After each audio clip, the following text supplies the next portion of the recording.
Hey guys! Hoje nós vamos falar sobre as diferentes possibilidades do verbo pular em inglês.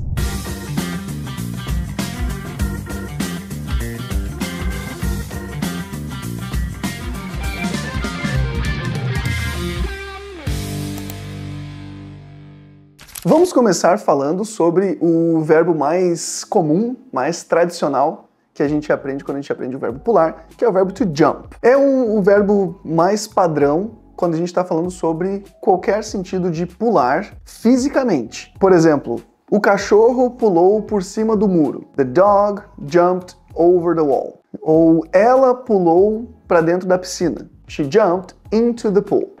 Did you jump? Should I not have jumped? Because I jumped!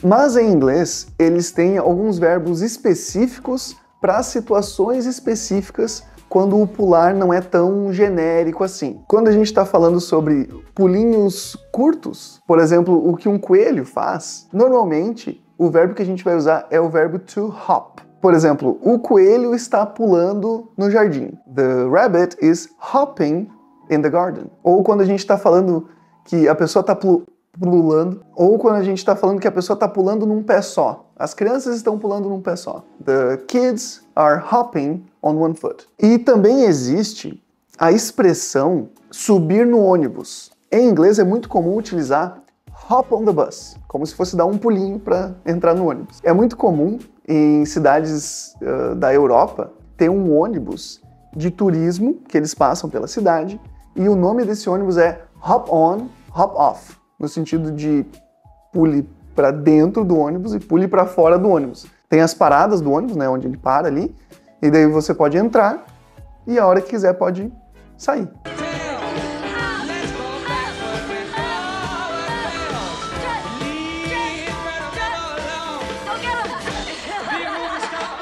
Ainda tem um outro verbo que ele quer dizer um salto mais longo, mais ousado, que é o verbo to leap. Normalmente se usa esse verbo quando a gente está falando sobre um pulo que é muito maior. Em português é comum a gente usar um salto, né?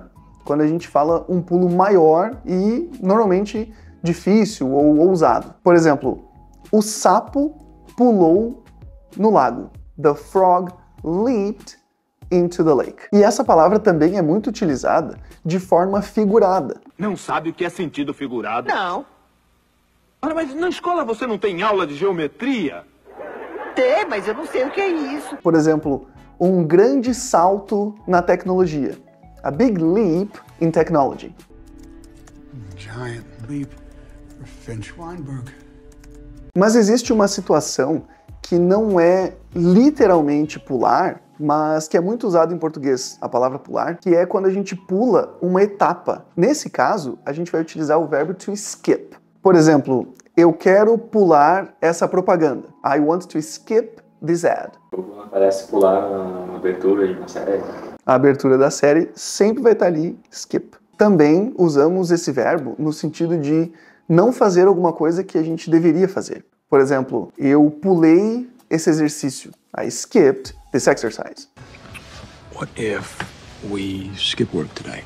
Resumindo, jump vai ser o verbo mais genérico, né, para pular. Hop, pulinhos pequenos, como o de um coelho. Leap, um salto maior, normalmente com ousadia, também utilizado no sentido metafórico. E skip, quando a gente está pulando no sentido de não fazer algo, ou pular uma etapa. Então, quando você for falar pular, lembre-se que existem outros verbos além de jump. E não pule a etapa de deixar o like, skip. Compartilhe esse vídeo com os amigos, se inscreve no canal, ativa o sininho para receber mais conteúdos como esse. Thank you very much and see you next week. Bye bye.